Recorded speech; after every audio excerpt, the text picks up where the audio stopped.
Alhamdulillahilladzi bi ni'matihi tatimmus shalihat wa bi fadlihi tatanazzalu khairat darajat wa azka salawatihi wa taslimiyatihi ala habibina wa syafi'ina wa qiyadatuna wa qudwatuna wa muallimuna Rasulullah Muhammad sallallahu alaihi wa ala alihi wa sahbihi wa man tabi'ahum bi ihsan ila yaumiddin, amma ba'd. Allahumma inna nas'aluka ilman nafi'an wa rizqan tayyiban wa amalan mutaqabbalan. Allahumma inna na'udzu bika min ilmi la yanfa' wa min qalbin la yakhsha wa min nafsin la tasba' wa min du'a'i la yustajab.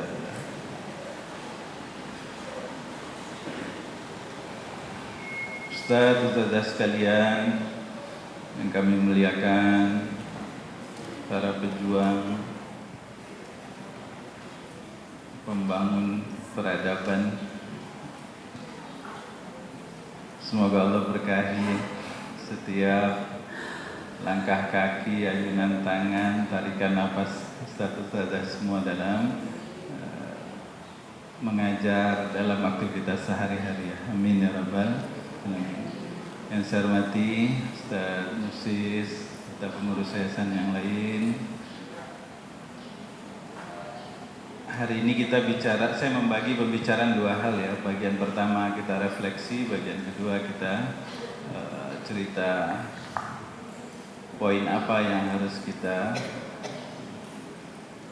perbaiki.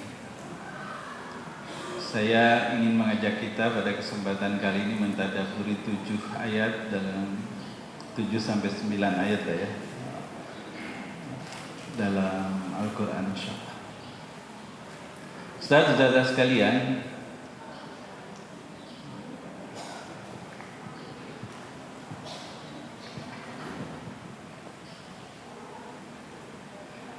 ini kayak pegang HP kan ya? Boleh pegang HP ya? Oh boleh.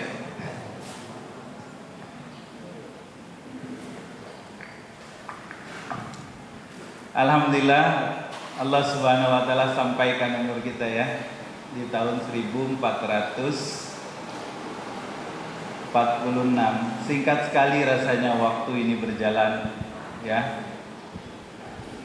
Tidak terasa jatah hidup kita itu semakin berkurang ya.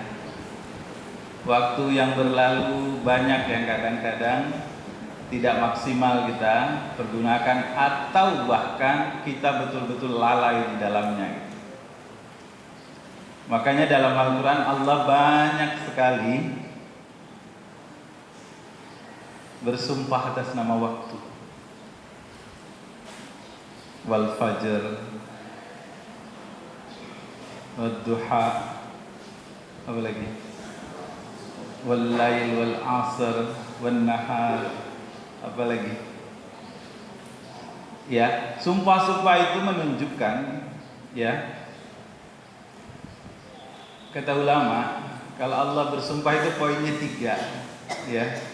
Kalau Allah memulai sebuah ayat dengan kalimat sumpah, itu maknanya ada 3 katanya kalau Al-Qasam. 1 artinya sesuatu yang akan Allah sampaikan, sesuatu yang menjadi objek sumpah itu sesuatu yang penting, yang harus kita perhatikan. Yang kedua, kata Ibnu Katsir, Allah menggunakan sumpah itu kalau tadi untuk menunjukkan sesuatu yang penting, yang kedua untuk penguatan ya, penekanan. Yang ketiga bisa jadi itu ekspresi marah ya.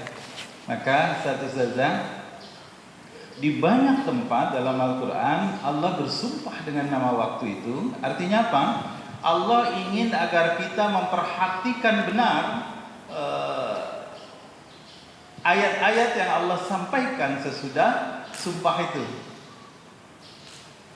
Allah ingin kita serius memperhatikan sampai Allah kuatkan dengan kata sumpah. Dan juga harus hati-hati, bisa jadi itu adalah ekspresi marahnya Allah Subhanahu wa taala. Ya.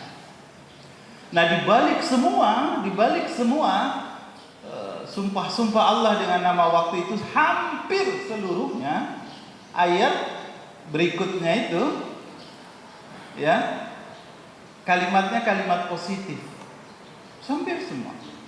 Kecuali satu surat saja, hanya satu surat yang sesudah Allah bersumpah kalimat berikutnya itu kalimat negatif. Nah, dan ini kita hafal semua. Surat paling pendek dalam Al-Quran hanya 3 ayat. Surah Al-Asr. Ya. Allah bersumpah Al-Asr demi waktu. Kadang karena kita itu kadang menyepelekan masalah waktu ini, ya. Saking menyepelekannya itu cara nyebutnya pun salah. Ya, saja. Banyak di antara kita kalau lagi kecil-kecil, kalau ini saya ingat kalau madrasah dulu kalau sudah terdengar baca surat Al-Asr itu, wah itu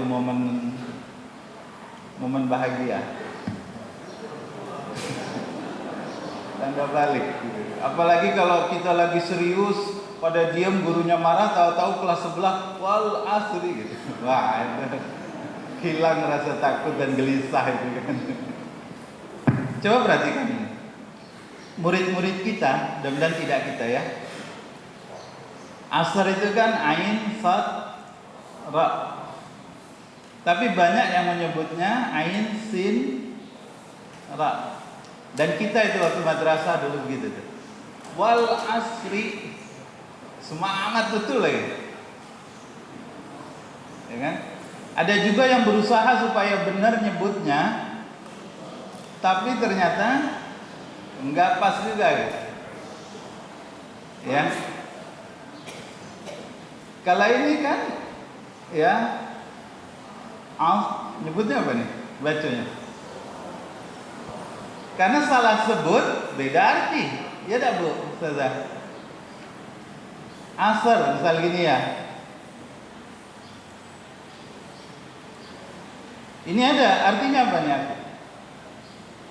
Apa Ustazah?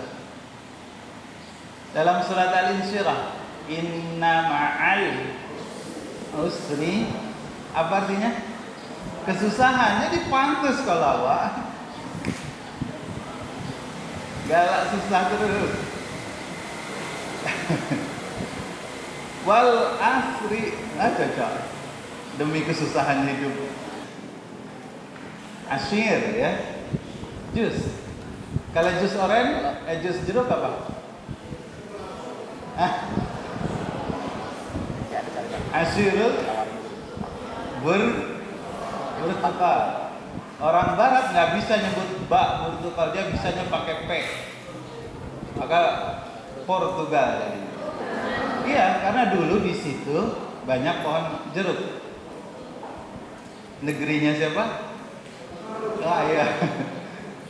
Dari bahasa Arab Portugal itu. Ya. Jadi sisa kejayaan Andalusia itu dari namanya aja nggak bisa dihilangkan. Namanya aja nama jeruk, negara jeruk, bukan negara api. Jadi asr ini artinya menekan. Nah, kalau kita perhatikan, ya. Orang Arab kalau disebut kata asr asosiasinya apa? Yang pertama, kalau dia pedagang disebut kata asr, maka itu adalah rushing hour. Jam di mana dia harus cepat-cepat mengumpulkan seluruh barang dagangannya. Kenapa? Sebab waktu itu sangat singkat, sesudah itu langsung gelap, dan itu masa-masa emergensi, masa-masa rawan, di mana setiap orang, para pedagang itu lambat dia bisa dirampok dia, bisa dibegal dia. Karena memang kehidupan padang pasir itu sangat keras dan itu lumrah, nggak kayak kita kan. Kita adem ayem begini karena nyucuk batang singkong baik tumbuh. Coba di Arab itu cucuk lah batang singkong. Nyari air saja susah ya. Jadi asar yang pertama asosiasi orang Arab itu adalah waktu yang sangat emergensi yang harus dimanfaatkan dengan sebaik-baiknya. Kalau nggak dipakai maka kita bisa rugi, ambruk, bangkrut. Ya, itu asar yang pertama. Asar yang kedua tadi, masa-masa di mana saripati kita, masa-masa di mana seluruh tenaga itu sudah diperas sehingga tinggal sisa-sisanya baik. Jadi kalau Allah bersumpah dengan wal asri yang ada dalam bayangan orang Arab itu, yang pertama ini masa-masa genting, masa-masa yang penting, masa-masa yang sempit yang harus diperhatikan. Yang kedua ini masa-masa akhir dari sebuah kehidupan. Kalau dalam keseharian asar itu adalah waktu yang sangat sempit, yang kalau dia tidak dimanfaatkan maka hari berganti.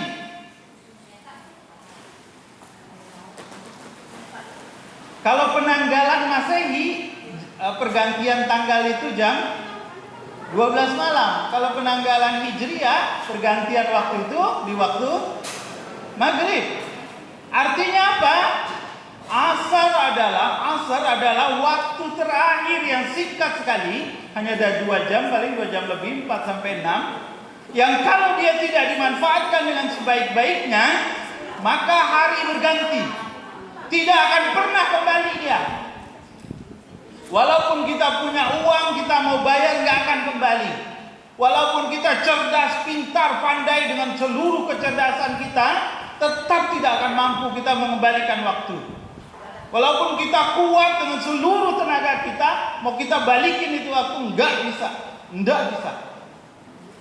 Kenapa? Karena memang tabiatnya akan terus berjalan gitu. Kan besok ketemu lagi, Pak. Iya ketemu, tapi tanggal sudah berbeda. Tidak kembali, tidak akan ketemu lagi momen itu. Ya, oke. Jadi ketika Allah bersumpah dengan kalimat ini demi waktu al-ashr ini, ya Bu, jangan salah lagi ya. Kalau anak-anak kalau masih kedengaran wal asri, ibu tanggung jawab saja, tanggung jawab. Demi kesusahan kita Sarah. Ya. Jadi di ayat 1 Allah bersumpah atas nama waktu yang genting, waktu yang emergensi, waktu yang sempit, waktu di mana seluruh tenaga dan potensi kita sudah kita keluarkan, waktu di mana kita tidak akan bisa kembali lagi kepada Dia. Kalaulah siang itu adalah kehidupan, malam adalah kematian, berarti asar itu adalah waktu menjelang, waktu ujung kehidupan menuju kematian. Oke.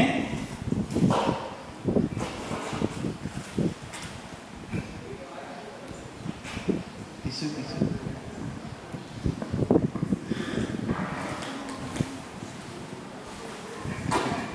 Ibu-ibu ada yang buat tisu. 2 lembar Pak ya. Asar ini asar ya.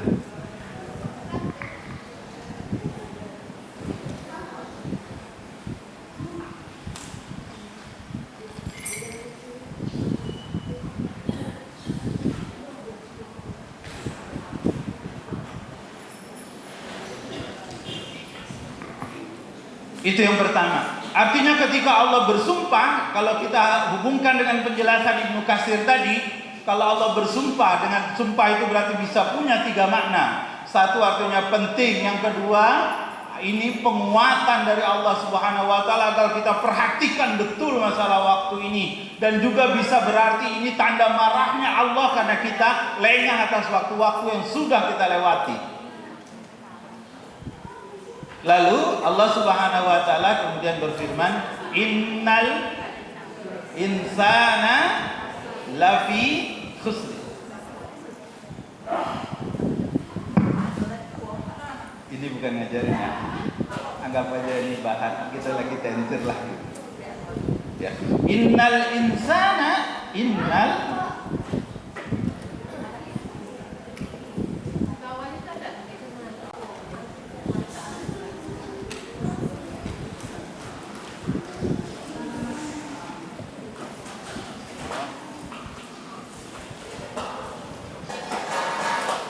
Ini buat yang paham bahasa Arab, tolong perbaiki kalau saya salah ya. Inna ini artinya sungguh. Siapa yang namanya Inna ini? Inna mana ini? Berarti orangnya sungguh-sungguh.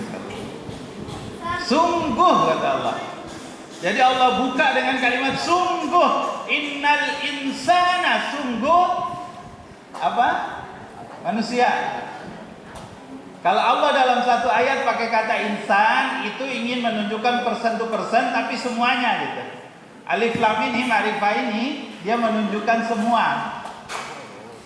Ya, kalau ini person to person, maksudnya kalau annas berarti kita semua, secara keseluruhan tanpa menyebut satu persatu. Tapi kalau insan berarti saya, antum, ustaz, masing-masing Allah masukkan di situ. Insan ini artinya ustaz, ustazah. Yang jilbabnya abu-abu, yang jilbabnya coklat, yang jilbabnya hitam, semua masuk. Ya Ustaz. Yang pakai topi hitam, pakai kopiah putih, yang lagi nengok keluar, yang lagi nengok ke belakang, masuk kalau sini.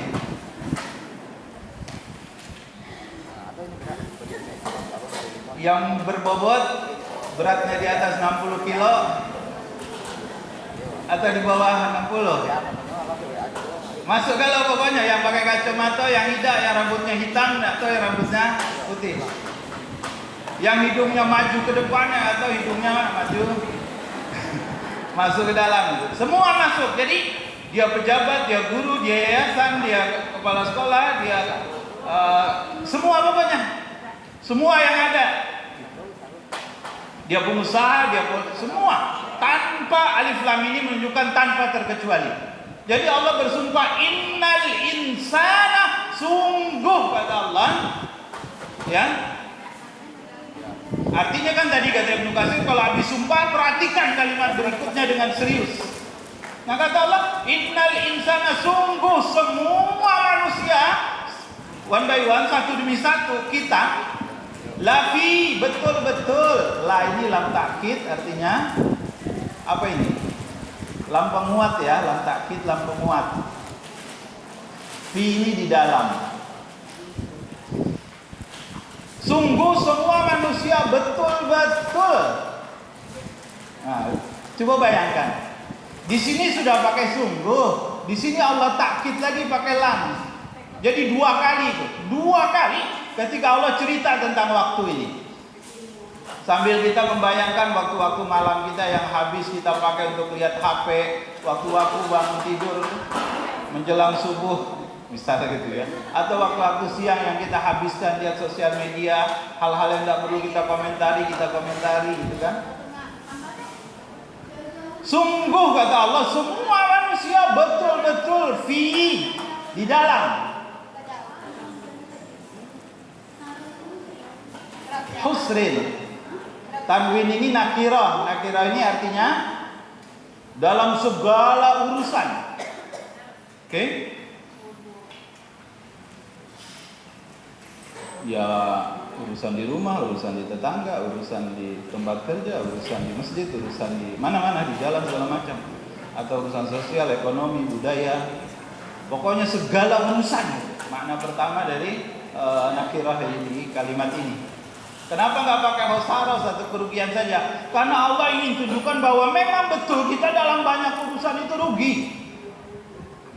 Mestinya sebagai muslim di umur 30 kita tidak lagi berkutat pada urusan tahsin, nggak lagi berkutat pada urusan makhraj, sifatul huruf. Itu harusnya umur-umur di bawah 10 tahun dulu. Itu kan contoh betapa meruginya kita. Kita baru pengen mulai menghafal atau menghafal surat-surat di umur, karena diperiksa kan. Oke. Tanwin ini nakira ini juga berarti dalam tafsir yang lain diartikan bukan, jadi kerugian, rugi bukan hanya tidak dapat untung, tetapi modalnya pun hilang. Ini khusrin dengan tanwin ini, ya, bukan hanya dapat untung, jangankan dapat untung, artinya pas-pasan balik modal, modal dunia hilang, oke, Jadi kalau kita artikan ini, sungguh semua manusia awak galau tanpa terkecuali, kita semua yang ada di dalam masjid ini betul-betul berada di dalam kerugian dalam banyak urusan. Hampir semuanya. Jangankan untung, yang ada juga rugi. Yang harus kita perhatikan, kenapa pakai kata fi? Kita kadang banyak berpikir ini ilah maknanya. Menuju, sungguh semua manusia itu akan rugi gitu. Atau pakai Allah, sungguh semua manusia itu bisa rugi, bisa tidak. Enggak, Allah pakai fi di sini maksudnya apa? Sudah ada di dalam. Sungguh semua manusia betul-betul sudah berada dalam kerugian dalam segala urusan. Harusnya surat, misalnya ada satu surat, ya kayak Al-Asr inilah, ya ada. Mestinya nggak ada lagi cerita asar apa asyar atau asar gitu. Sudah lewat itu apa dulu. Tapi kita masih berkutat di situ. Itu tanda betapa meruginya kita ya. Jadi sesudah Allah bersumpah dengan nama waktu, kemudian Allah beritahu betul semua manusia tanpa terkecuali siapa saja dia telah melewati waktu-waktunya itu dalam kerugian dalam banyak hal. Sudah masuk mereka di dalamnya. Oke? Illa kecuali. Illa ini istisna ya. Maksud istisna itu apa? Dia akan bertolak belakang dengan kalimat selanjutnya itu bertolak belakang dengan kalimat sesudahnya. Illa, ingat ya, illa kecuali. Kadang kita kalau lagi tahlil la ilaha illallah maaf, nggak pakai tasdid, maka kita pun kalau hati-hati ya kalau mentalkin orang yang sudah sangat sulit di ujung-ujung misalnya maaf lagi sakratul maut itu, jangan pakai la ilaha illallah, takut dia lagi la ilaha berhenti gitu. Atau la ilaha illa berhenti gitu. Karena ini istisna, harus ya sudah Allah sajalah, Allah gitu. Kalau dia rasa-rasanya nafasnya itu sudah hampir selesai. Jadi illa kecuali.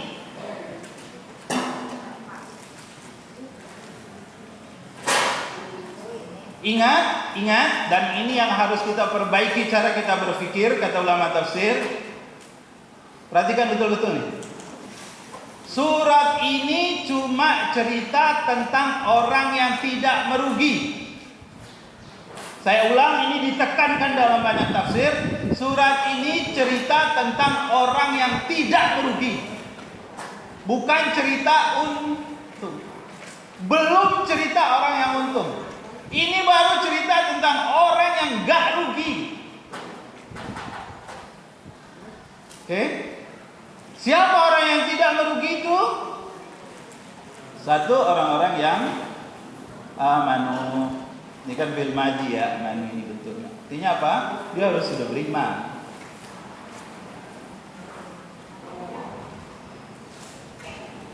Makanya ya kita laki-laki itu ukuran imannya itu bisa dilihat dari sikap dia ketika azan berkumandang.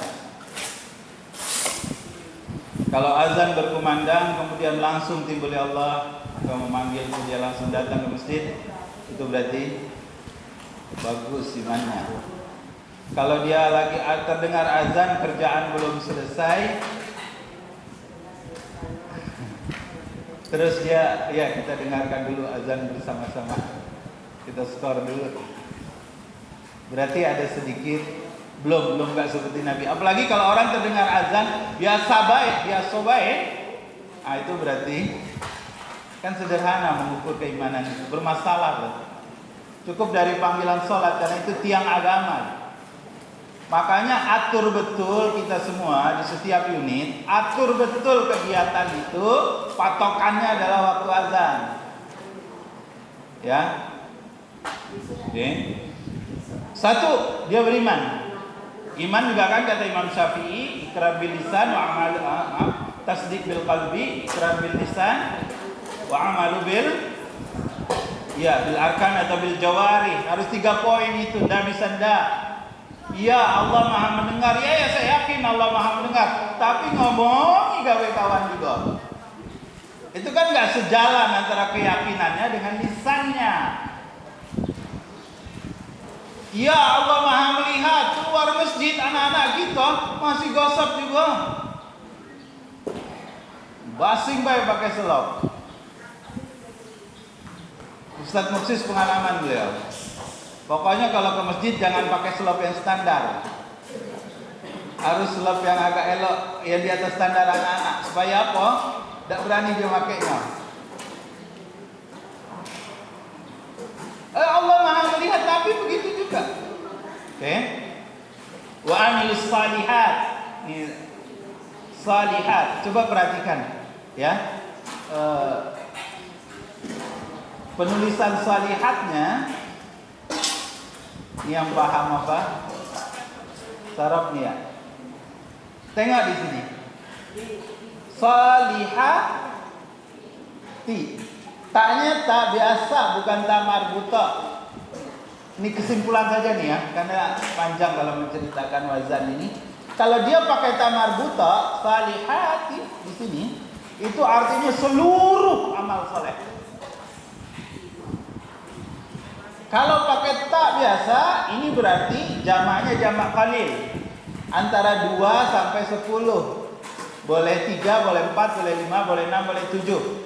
Artinya orang yang tidak merugi itu adalah orang yang melakukan amal-amal soleh, tidak harus seluruh amal soleh. Tetapi kalau sudah dia lakukan antara 2 sampai 10 saja, dan itu setiap hari dia lakukan, berarti dia sudah keluar dari kerugian. Kalau sempat kalau pakai tamar buto di solihati ini, sarah kita harus naik haji. Iya beda. Iyo kalau sampai, ya kan? Antri nyobain sudah 30 tahun lebih kalau mengikuti prosedur, gitu kan? Ya. Jadi orang yang tidak merugi kedua, pertama amanu, beriman dia. Beriman dia sejalan hatinya, ucapan dan perkataannya.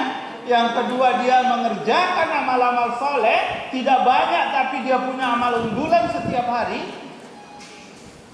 Oh, saya satu amal soleh saya selain sholat, 1 baca Quran, 2 sholat sunnah rawatib, 3 sholat tahiyatul masjid, 4 sholat sunnah wudhu. Yang kelima apa lagi? Setiap kita itu agar tidak kena surat ini minimal setidaknya yang aman itu berarti kita setiap hari itu punya 9 lah. 9 amal saleh gitu. Yang itu jadi rutinitas kita dan kita pastikan harus saya kerjakan dalam 1 hari. Apa kalau checklist itu? Kalau ada SOP itu ya, oh udah dikerjain. Kayak form tabah. Ya. Itu orang yang tidak merugi. Yang ketiga, watawassaw bil haq, dan saling tak kan pakai ta ya, ta ini menunjukkan saling menasehati dalam kebenaran, saling menasehati dalam kesabaran. Sekarang pertanyaan, saling menasehati itu termasuk amal soleh tidak? Termasuk, tapi kenapa di sini dikeluarkan, dibunyikan sendiri oleh Allah Subhanahu wa taala? Menunjukkan bahwa pekerjaan ini penuh dengan keutamaan.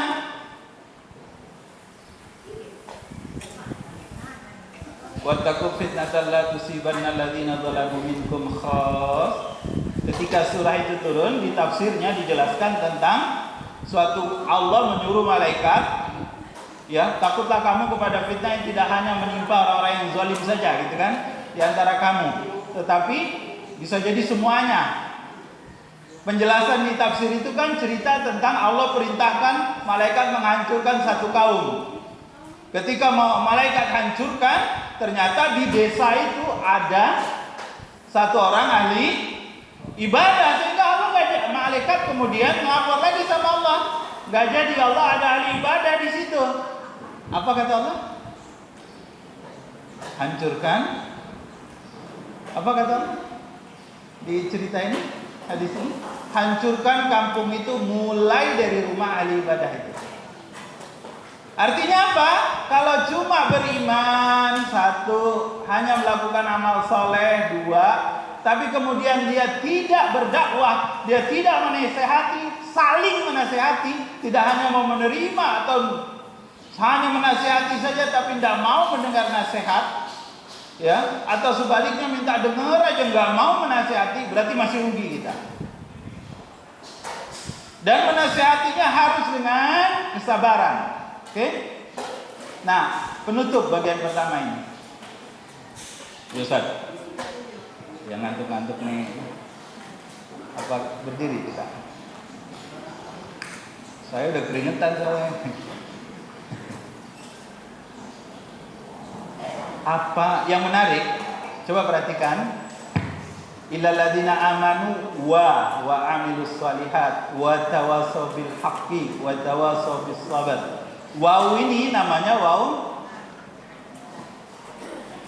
Ustaz Rais, waw apa ini Ustaz? Waw ataf namanya.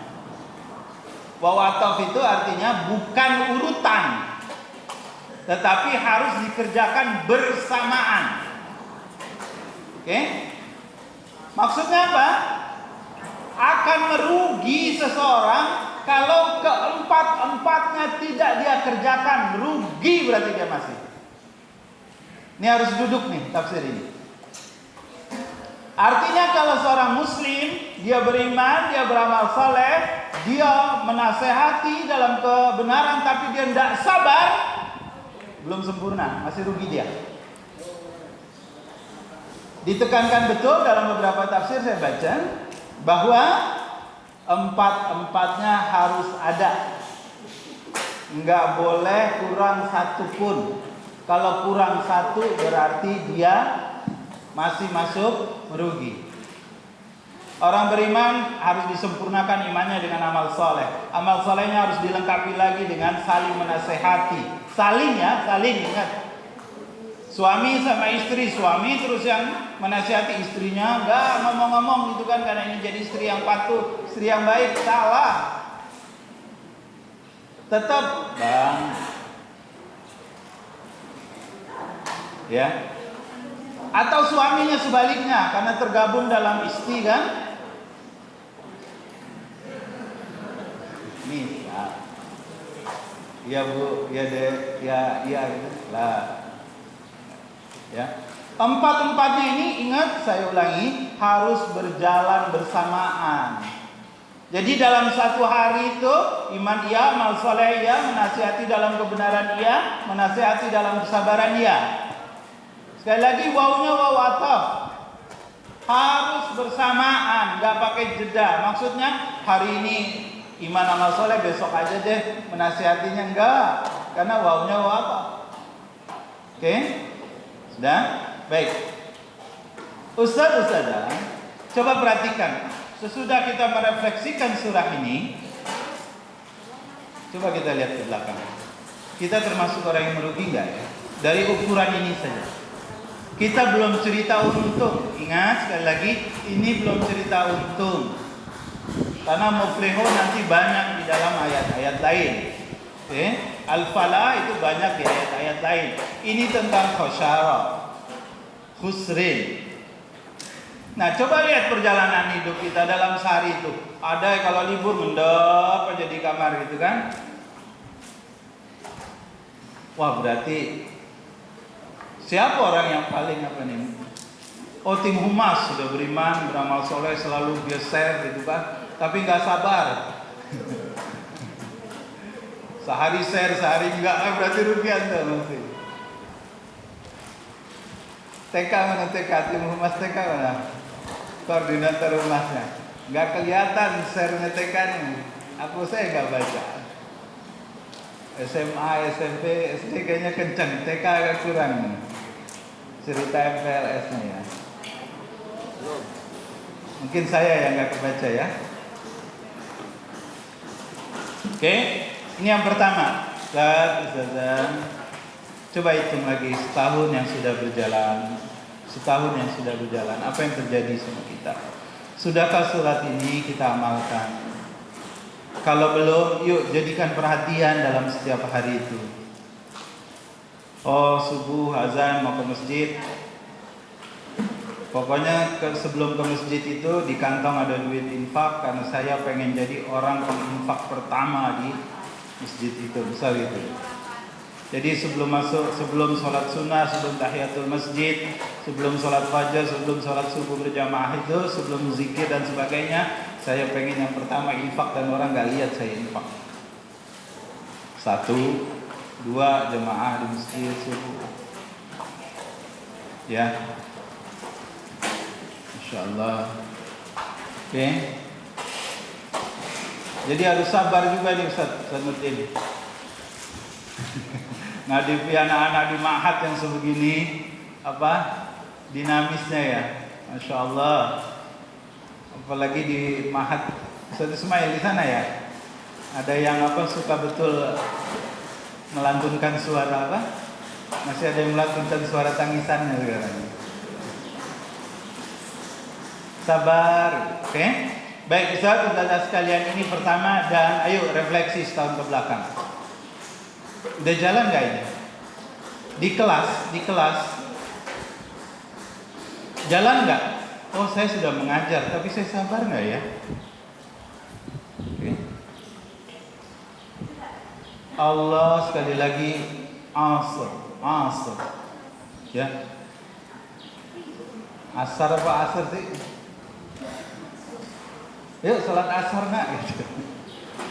Salat susah nak.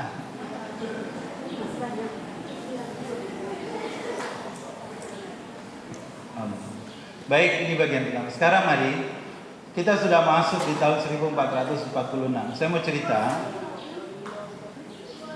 Saya mau ajak kita melihat satu surah dalam Al-Quran, surat ke-83.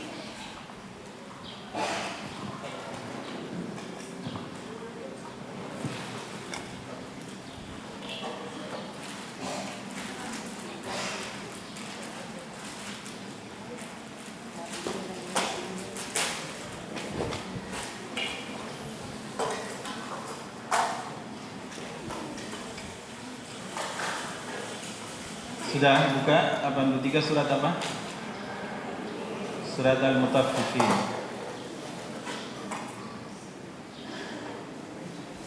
Kenapa saya mau cerita surat ini? A'udzubillahi minasyaitonirrajim. Bismillahirrahmanirrahim. Wailul lil mutaffifin alladzina idza kalu yastawfun wa idza kaluhum aw wazanuhum yukhsirun ala yadhunnu liyaumin azim yauma yaqumun. Baik, kenapa saya mau cerita ayat ini? Kata Ibnu Abbas, ini kan kata Ustaz Muksis tadi kita harus hijrah, oke? Ibnu Abbas, Ikrimah, Hasan, ini para ulama-ulama tafsir, Sayyidul Mufassirin, beliau mengatakan surat yang pertama sekali Allah turunkan untuk Nabi ketika menginjakkan kakinya di Madinah, surat Al-Mutaffifin. Oke? Dan yuk kita tadabburi. Artinya ketika kita mau berhijrah, apalagi ini dakwah kita adalah dakwah pendidikan, wajib nih kita perhatikan surat ini. Karena Nabi Allah memulai menata, membangun tatanan sebuah institusi agar dia betul-betul menjadi kuat. Dimulai dengan surat Al-Mutaffifin ini. Hijrah itu kan perpindahan menuju terbangunnya sebuah institusi kenegaraan di Madinah. Qaidatus Sulbah, ada basis wilayah yang sangat mantap dan kuat, sangat mendukung untuk menjadi sebuah institusi agar nilai-nilai kebaikan itu bisa diterapkan dengan sebaik-baiknya. Nah, ketika berpindah maaf sebentar, saya ingin cerita bagaimana hijrah itu adalah pembangunan kekuatan institusi. Al-Baqarah itu semua turun di Makkah, di Madinah. Al-Baqarah itu mulai bercerita bagian pertamanya tentang membangun kekuatan kekuatan pribadi, sesudah itu kekuatan komunal, sesudah itu kekuatan sebagai sebuah negara. Dan contoh-contohnya Allah sebutkan, ya, mulai yang dari gagal Nabi Adam, berhasil, tapi ada naik turunnya Nabi Adam, ada Nabi Ibrahim yang sukses luar biasa, ada orang-orang Yahudi yang sudah diberi kenikmatan sangat besar, tapi kemudian nikmat itu justru membuat mereka jadi dimurkai oleh Allah Subhanahu. Itu kan muatan awal cerita di Madinah. Tapi yang pangkal sekali, pertama sekali itu adalah surah Al-Mutaffifin. Yuk kita perhatikan surat. Kenapa Al-Mutaffifin? Kenapa Al-Mutaffifin? Ya.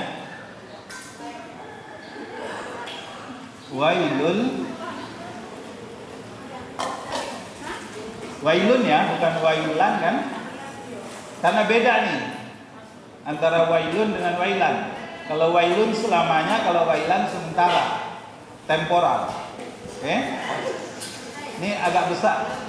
Nampak ada yang dagang? Bu, yang lagi ngotak, dari tadi ngotak terus. Itu di balik-balik nih, nampak ada. Itu siapa tuh? Sri ya? Siapa betul? Nampak dah nih? Kenapa diam dah ya? Ini harus nampak nih. Siapa yang tak nampak? Oh, berarti sudah takdir.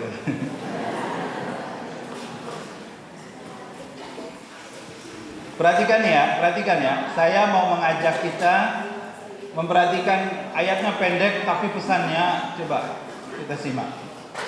Wailun. Sudah nampak pesannya ini? Siapa tuh namanya? Nampak tak? Apa bacanya? Oke, Ustaz. Kebiasaan dari Ustaz.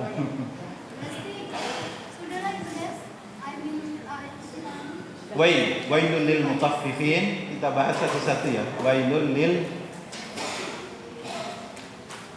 Maaf kalau tulisannya jelek.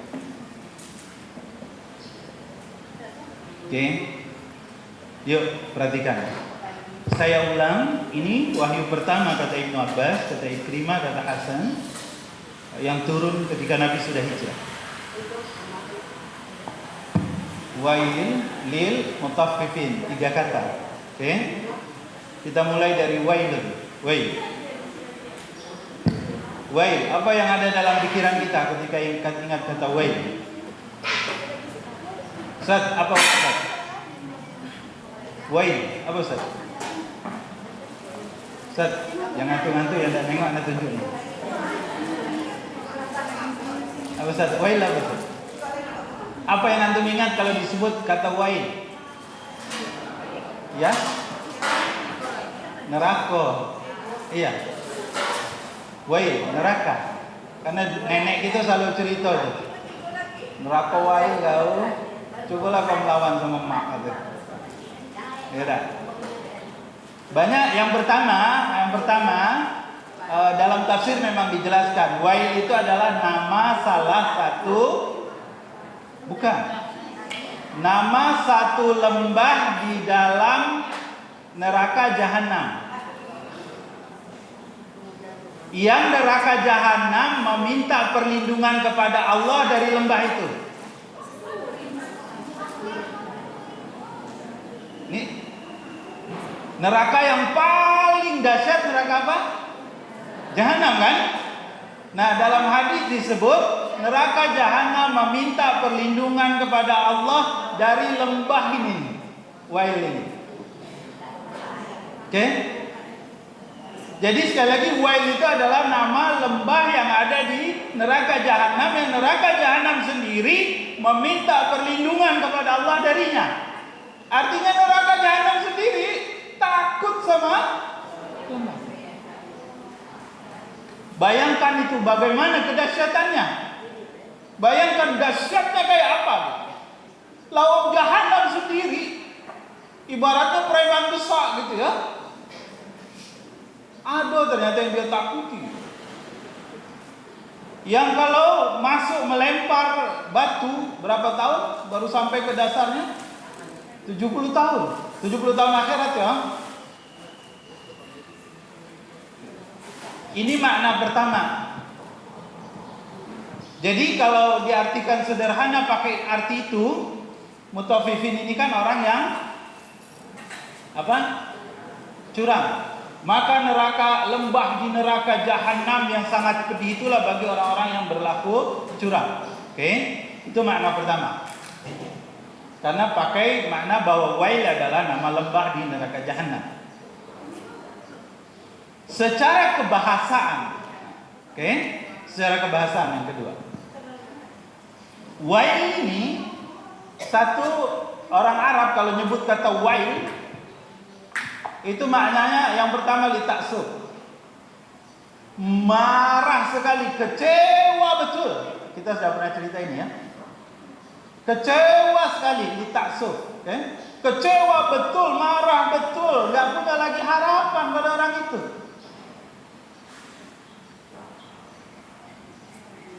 Gimana tuh kalau orang sudah marah?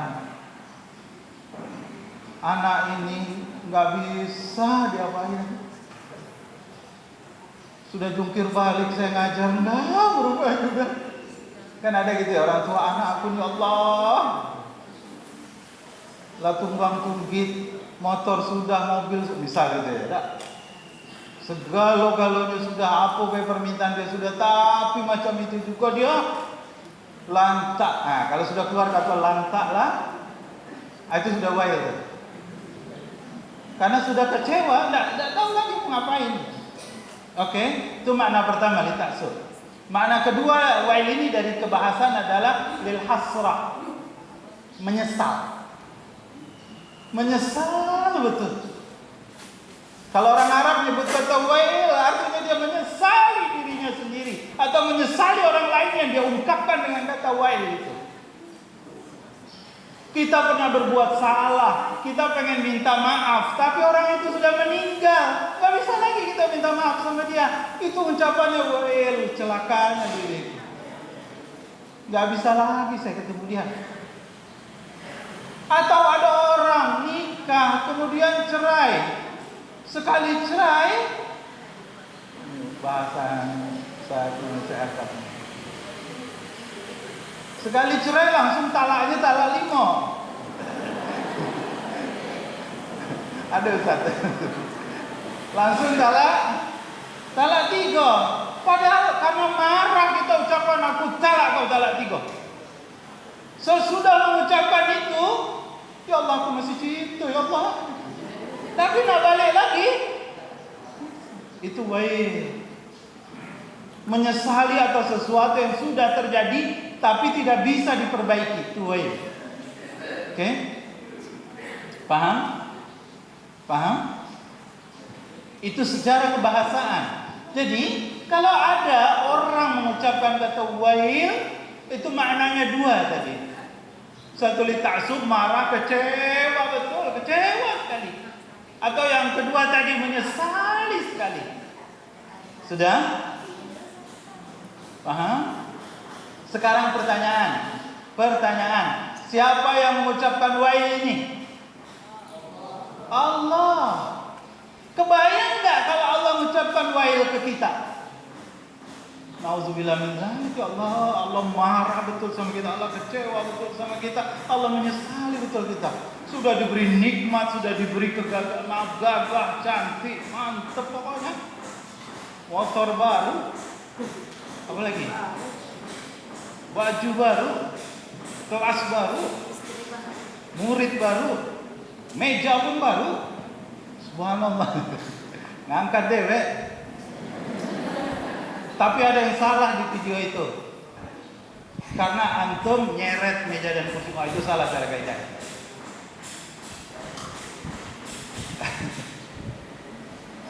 Besok kalau apa? Ya walaupun yang banyak itu diseret, tapi pas di konten angkatlah.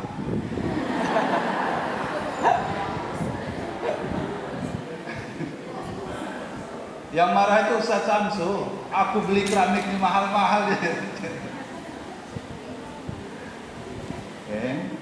Balik ke sini, wail. Jadi celaka. Maaf Ustaz, kita balik ke sini. Yang mengungkapkan kata wail ini Allah. Kebayang nggak kalau Allah marah, Allah kecewa, Allah frustasi sama kita, Allah menyesali betul kita. Sudah diberi nikmat yang begitu besar, begitu banyak, tapi tidak kemudian dia berbuat benar, berbuat baik gitu. Wail kata Allah. Satu. Sekarang bagaimana definisi Al-Quran? Siapa yang Allah maksudkan? Yang celaka tadi itu siapa? Yang Allah menyesali, Allah kecewa itu siapa? Di awal hijrah. Oke? Li untuk. Ya. Maaf tadi saya ulang. Kalau pakai tanwinnya, ini apa namanya nih? Doma ya? Ya, kalau dia pakai kasrah atau maka itu temporal, tapi ini karena wailun maka dia selamanya. Maka hati-hati nih. Hati-hati, perhatikan betul ini. Oke? Mutaffifin. Siapa mutaffifin itu? Satu, secara kebahasaan taffifin itu dari kata taffafa. Oke?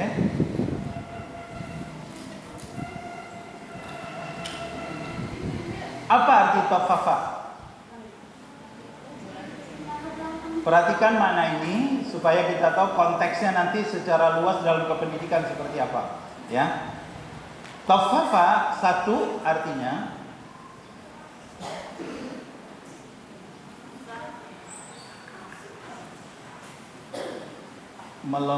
melompati orang yang melompati pagar. Meloncati pagar artinya apa? Melakukan sesuatu yang gak wajar. Taffafa atau taffafa secara kebahasan yang lain berarti apa? Kalau dalam bahasa Arab, ya, kalau ada orang, ada tamu datang gitu, terus kita tuangi dia air minum di gelas, tapi isi gelasnya nggak penuh. Wajar nggak kalau ada tamu kita kasih gelas minum teh atau kopi tapi nggak penuh, separuh gitu? Wajar nggak itu? Tidak wajar. Jadi taffafa secara kebahasan satu artinya orang yang meloncati pagar atau orang yang memberikan air tapi dia tidak penuh gitu. Mengisi gelas dengan air tapi tidak penuh. Artinya sesuatu yang tidak wajar. Melompat pagar tidak wajar karena ada pintu. Kalau ngasih air tapi nggak penuh juga nggak wajar. Karena yang wajar itu ya penuh. Nampak nih yang lokeknya. Nanti dia kan nggak habis bang, misal gitu ya. Dia ditanya sama abang, kenapa ngisinya dikit-dikit bang, nggak habis dia bang. Awak pun mau yang cak tahu kan? Apakah dia ngabisi apa enggak itu kan perkara gaib. Dia beda bu. Kadang hitung-hitung bang, gula mahal, kopi mahal. Lah, oke? Sesuatu. Jadi secara kebahasaan taffafa itu berarti sesuatu yang tidak wajar. Makna ketiga taffafa itu dari kata tafif, artinya apa? Remeh temeh. Sesuatu yang remeh temeh, sesuatu yang sepele. Artinya maka kalau secara kebahasaan taffafa ini mutaffifin, orang yang mutaffifin ini adalah orang yang melakukan sesuatu yang tidak wajar tapi yang itu sepele betul. Sepele betul. Dan maksudnya, apa maksud saya menjelaskan juga makna secara kebahasaan ini? Hati-hati terhadap hal-hal yang sepele. Allah pakai kata wail. Ya. Itu sepele betul. Misal gitu, ada urusan sama orang tua murid tak? Gak. Tahu gitu ya. Atau urusan sama anak kita, karena kita sibuk telepon, sibuk WA, itu kan sepele kan? Anak dulu apa jawab WA dulu nih, Ustaz. Oke, sudah? Itu makna secara kebahasaan. Sekarang bagaimana Al-Quran mendefinisikan mutaffifin yang dimaksud di sini? Yuk kita lihat. Lihatnya di mana di ayat 2 nih. Oke? Ya. Jadi di ayat ini Allah sudah mengatakan, mengeluarkan ungkapan di taksub dan hasra. Itu kalau di dunia. Kalau di akhirat tadi wail. Artinya ayat ini konsekuensinya dunia dan akhirat. Oke? Celakalah untuk orang-orang yang melakukan kecurangan. Yang dimaksud curang tadi itu, dia melakukan sesuatu yang enggak wajar, dia apa kalau bahasa melekit itu apa? Iya, enggak memenuhi hak-hak orang. Tapi itu sepele, itu remeh-temeh betul. Ya. Nah, siapa yang dicela oleh ayat 1 ini? Perhatikan ini. Ini pintu masuk kita ke keseharian kita dalam pengajaran. Alladzina idzaktalu 'alan nasi. Apa artinya? Yaitu orang-orang yang jika dia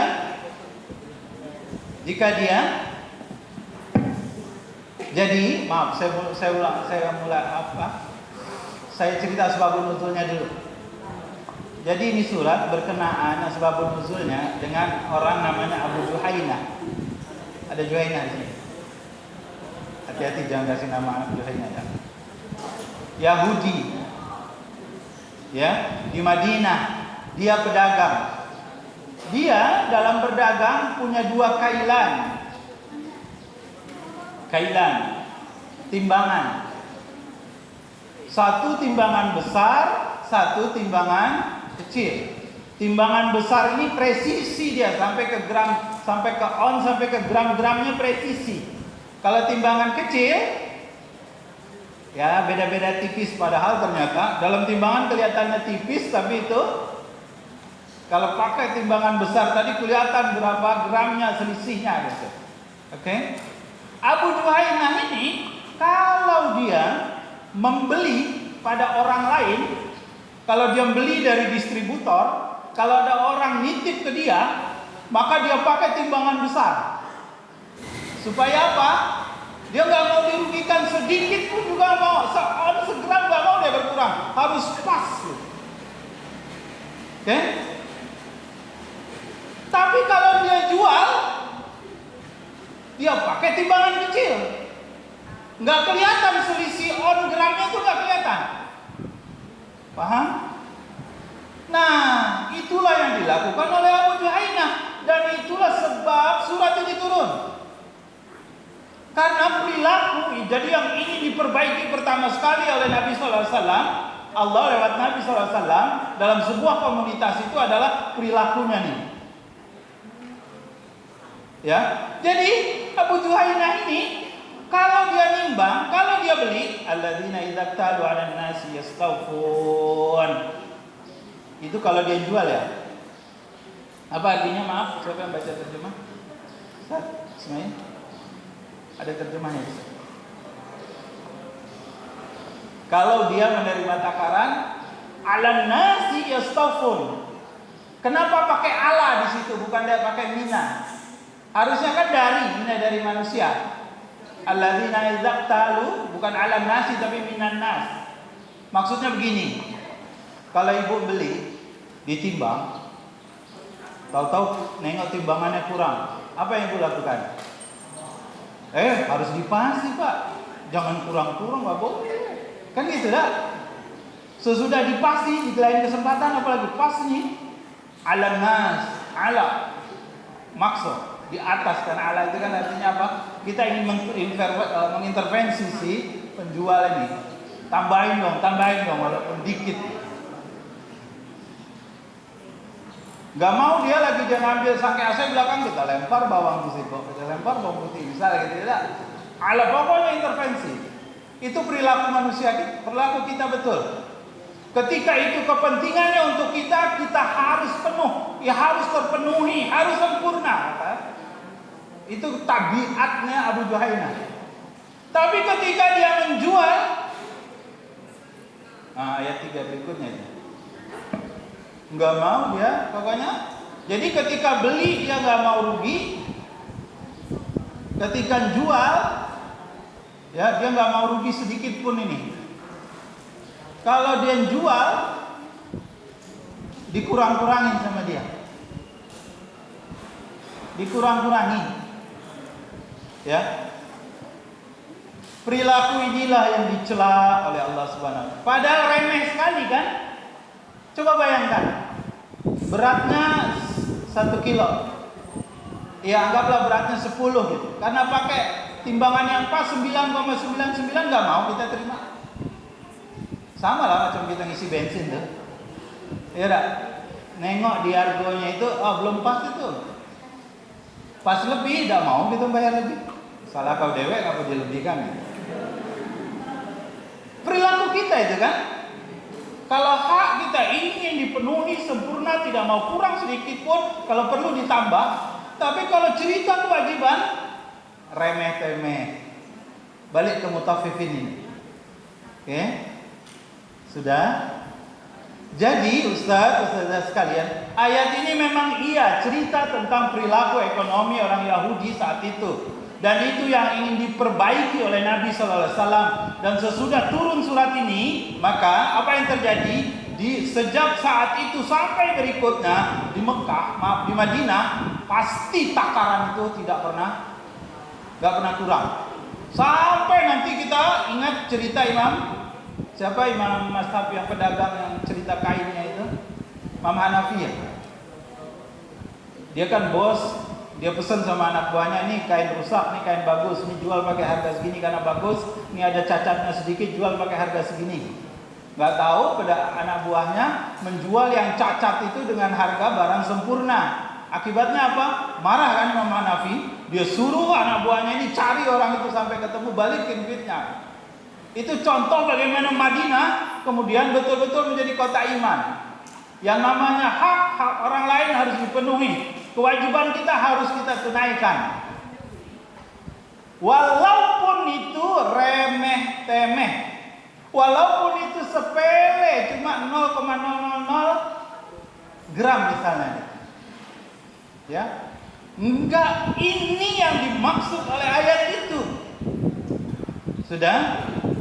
Sekarang kita hubungkan sama kependidikan. Ya. Bagian terakhir.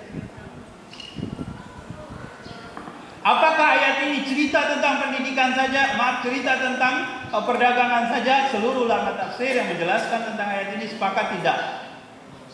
Ya, selain surat ini menunjukkan bahwa dalam Islam tidak ada tempat bagi sekulerisme, memisahkan antara agama dengan urusan dunia, tidak ada. Karena Islam mengatur urusan-urusan keduniaan itu, contohnya ini urusan ekonomi, bahkan sampai hal-hal yang lain pun diajarkan dalam Islam. Saya ulang, jadi surat ini selain menunjukkan bahwa tidak ada tempat bagi sekulerisme dalam Islam, juga menunjukkan bahwa tidak hanya urusan ekonomi ini, tapi ini juga dalam semua urusan. Kalau dalam tafsir Al-Qurtubi dijelaskan begini. Apa maksud mutaffifin itu? Al-Qurtubi jelaskan pakai hadis. Wudu, hati-hati. Jangan sampai kita jadi orang yang mutaffifin. Ajari anak kita, Ustazah, tengok wudu anak kita. Sikunya basah apa tidak? Mata kakinya basah apa tidak? Sebab kalau tidak sempurna, ini kena. Kata dalam Qurtubi. Salatnya macam mana tumaknina apa tidak, apa langsung tunggang tunggit dia, apa tidak tenang dia. Perhatikan, itu remeh memang, tapi perhatikan, jangan biarkan kesalahan itu. Dalam perkataan, kita guru marah betul kalau anak kita itu ngomongnya nggak pas sama kita. Tapi pas kita ngomong sama anak, lupa kita antara hak dan kewajiban itu, ya. Maka Ustazah yang dirahmati Allah, pesan ayat ini adalah lakukan sebuah kebaikan, lakukan sesuatu yang memang harus kita lakukan, walaupun itu sepele, jangan remehkan.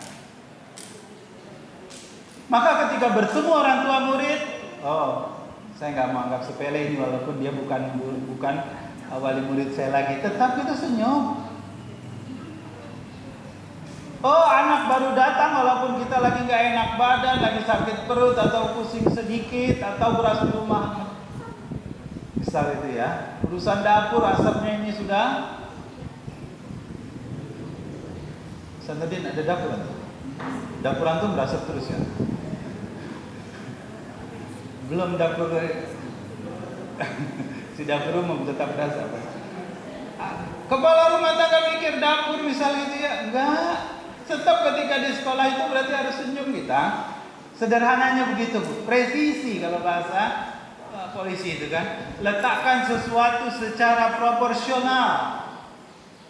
Lihat anak buang sampah sembarangan, kita biarkan salah. Sepele itu, tapi salah. Itu kan ada tugas cleaning service lah. Karena yang lihat sampah kita, ketika mata ini sudah tertengok, mata akan ditanya, oke? Kenapa nengok tapi tangan tidak digerakkan? Akal harus mempertanggungjawabkan juga nanti. Maka ketika lihat anak buang sampah sembarang, hari pertama ya, masuk asrama ada yang buang sampah, makan ya Ustaz. Sampahnya entah sisa daging atau sisa tulang ditaruh di kolong meja tuh kan, sempurna. Baru masuk asrama sudah berserak sampah gitu kan. Yang begitu-gitu jangan biarkan. Ayo, ini kewajiban, ini hak gitu ya. Kita sudah meminta kepada mereka, sudah kita siapkan tempat yang luar biasa. Misal gitu kalau urusannya asrama. Oh juga ingatkan sama anak-anak kewajibannya. Nah, balik ke kelas kali ya Bu. Apa kira-kira hal yang remeh-temeh tapi kadang-kadang kita lupa. Urusan sederhana tapi kemudian jadi balak besar itu. Karena banyak hal-hal yang kemudian menjadi besar awalnya sederhana.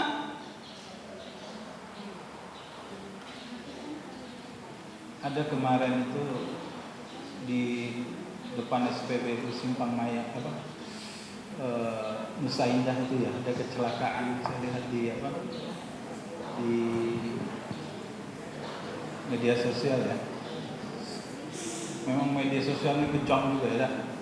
Bukan hanya momen kecelakaan bagaimana dia dilindas oleh truk itu, ya momen bagaimana itu orang tergeletak darah berceceran kemana-mana. Karena yang tergilas itu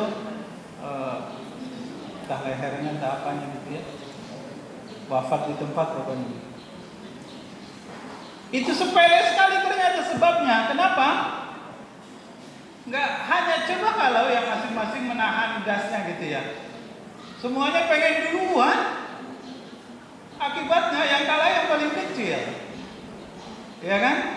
Sama lah kalau di kelas. Murid coba-coba lawan guru. Tetap kalah pula. Sama motor sama mobil kalau di jalan itu. Tapi tidak boleh pula kita zalimi yang kecil itu. Ya, maka tadi kalau di dalam tafsir Qurtubi itu, kalau anak keseharian perhatikan wudunya, perhatikan sholatnya, perhatikan perkataannya, cara dia ajari. Kalau lihat teman makan, selamat makan, misalnya gitu. Atau baru datang tanya apa kabar, itu remeh, tapi letakkan sesuatu pada tempatnya intinya gitu. Jangan tidak dipenuhi hak-haknya. Nah sekarang ayo kita sempurnakan layanan pendidikan kita. Kita sempurnakan layanan, kualitas layanan keseharian kita, baik di kelas ya, atau mulai dari pagi sampai menjelang, bahkan sore pun di saat kita sudah asar tadi, seluruh tenaga kita sudah terperas. Tetap kita tidak boleh nih, tetap harus jangan sampai kena ayat ini. Wail, ya.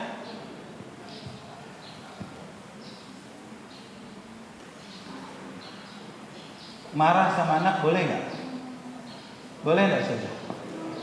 Boleh, kadang-kadang malah hukumnya wajib, harus. Tapi ketika marah harus terkontrol. Ya. Atau karena kita udah capek anak berbuat salah terus kita diamin aja, juga nggak boleh. Itu mutaffifin, itu curang itu. Dalam takarannya ada yang nggak presisi. Ya, satu saja. Maka pesan yang ingin kita, pesan yang coba saya hantarkan ini adalah, yuk kita ambil pelajarannya apa? Perhatikan betul hak, perhatikan betul juga kewajiban. Seimbangkan dia. Bahkan kata Allah sampai hal yang paling remeh-temeh, yang sederhana sekali, tapi tetap kita harus perhatikan. Jangan sampai kita kemudian lalai terhadap masalah ini. Ya dak. Ma'had ini karena di masjid sana udah cakep lah sekarang ya. Sampah-sampah di kiri kanan, pakai hal yang tidak perlu sudah dikeluarkan semua. Mana Ustaz ini? Kabel-kabel yang melintang sudah diberesi sedikit. Oh, sudah dicat semua. Mantap. Dijaga, tinggal kemarin siapa yang upload itu harus tanggung jawab itu. Gambar sendal rapi sekali gitu. Itu siapa tuh? SD apa Ma'had ya? Hah? Iya kegiatan PLS, tapi uploadan siapa? Berarti tanggung jawabnya adalah sholat harus selalu rapi itu. Konsistensi ya. Iya, karena kakek orang tua tahu begini ya, keren ya. Sholat aja di masjid, sholatnya tertata, ngadapnya pun ngadap keluar gitu. Besok kalau dia nengok, pencitraan baik. Ya kita jagalah, bagian dari tanggung jawab kita ya. Bismillah insyaallah, dan itu benar, itu keren ya. Insyaallah. Aku qauli hadza. Ustaz.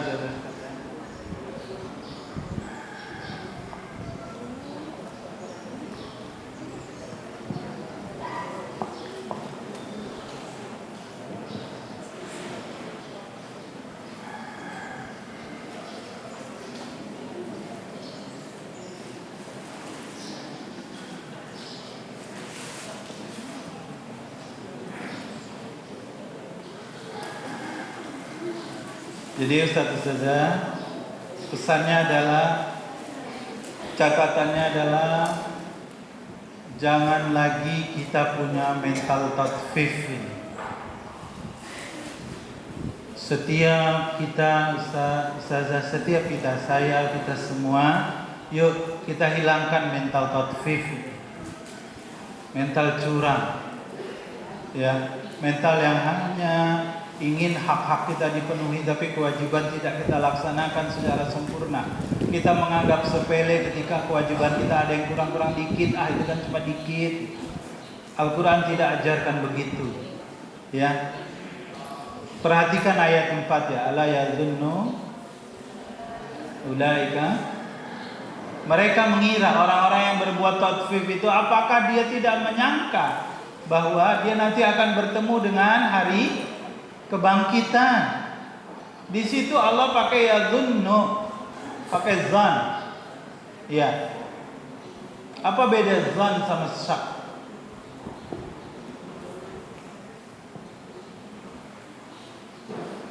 Apa beda zan sama syak? Ini kadang-kadang harus perhatian nih. Saya lagi memperhatikan Torik. Apa?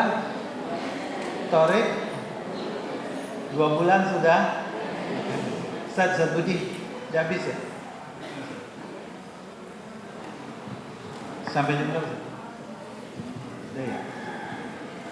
Torik. Nggak tahu itu, karena kata ibunya, iya waktu Torik umur 2 bulan, saya mau jalan udah ada yang manggil Torik. Torik. Iyalah dia di Mekah, orang sempit-sempitan ada yang ngomong Torik, bukan manggil dia. Torik. Jalan dalam bahasa Arab, coba. Apa jalan dalam bahasa Arab apa? Torik. Yang lain? Syari yang lain? Sirat, yang lain sabil. Sekarang pertanyaan, apa beda Torik, Tigobela? Apa beda Torik, Sabil, dan Sirat? Kenapa Al-Fatihah pakai Sirat, tidak pakai Torik?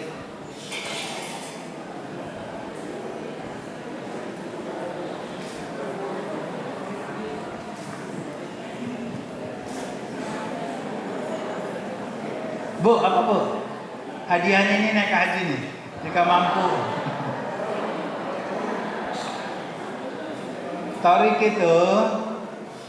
itu jalan kecil, jalan setapak.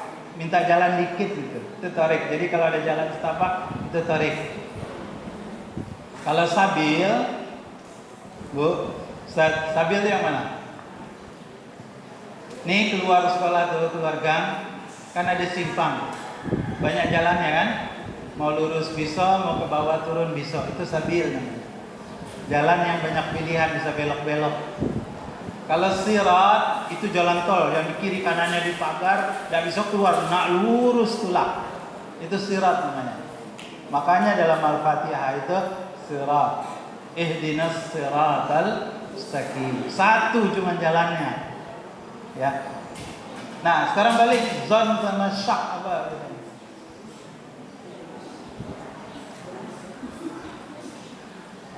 Kalau syak itu di bawah 50% keyakinannya. Kalau zon sudah sedikit di atas 50% tapi belum 100%. Di ayat ini mereka mengira walaupun kekuatan keyakinannya lebih dari 50%. Apakah dia nggak tahu bahwa kita semua nanti akan dimintai pertanggungjawaban di hari berbangkit kalau kita tidak presisi, kalau kita tatfif. Ya.